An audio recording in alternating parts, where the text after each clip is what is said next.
Alright, hey, what's up everyone? Here we are, hole number 11 here of the new course. Now, one of the things that I'm going to do here is I'm going to put on a javelin ball. I feel like this is going to let me be just a tiny bit more aggressive, especially with such a tight pin here. Now, I do see a little bit of uphill. And, for instance, if I was going to go here, you could see the 9-iron typically lands at 97. I would think it might even land a little bit short here because there is some uphill. But I did want to just kind of show you guys that real quick. And let me reduce that down. Let me try to reduce that down. I think I did that right. So let me go back here. I'll just do it this way.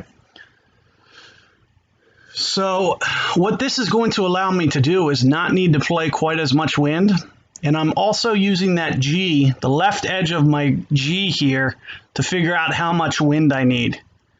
So I'm thinking, first off, I'm going to kind of underplay it a little bit intentionally because I know it's going to bounce right. Now, how much it's going to bounce right, that's the big question.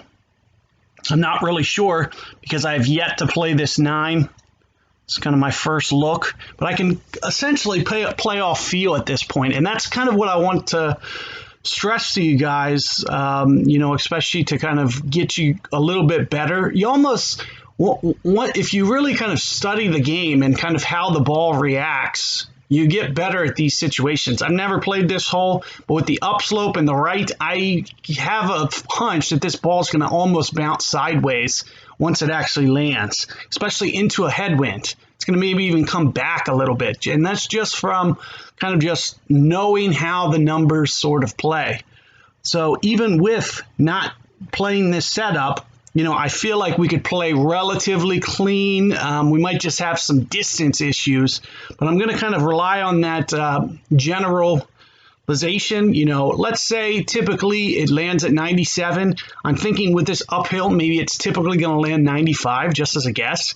And then with that wind, I'm thinking at least another mile per hour, less than that. So 93, 94, maybe 94, just to be on the safe side. Kind of keep a little bit of that true number. So let's just say hypothetically 100% is going to land at 94. I want it to land probably about, I don't know, I'm thinking 85. So I need to come off 9 yards. A percent is roughly 1 yard for this club. It's very, very close to 1 yard. So we're going to be very close to a 90. I'm even thinking maybe 91%.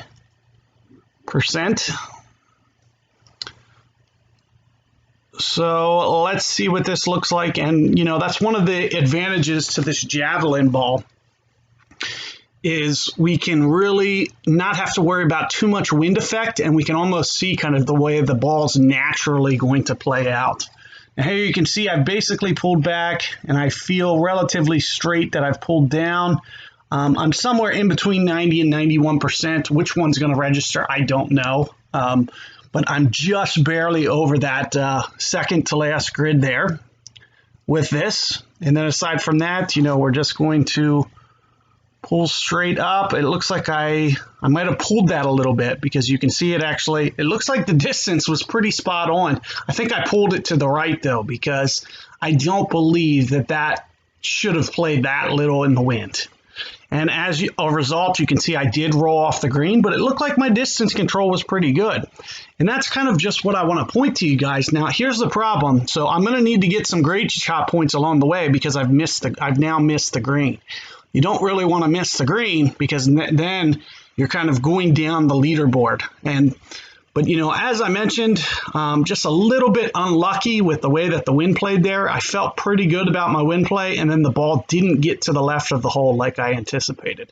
It means I feel pretty good that I essentially either, slight faded it into the wind or pulled it on my way up. So not entirely sure, but, good luck with that hole, and I will pick you guys up momentarily on the next one.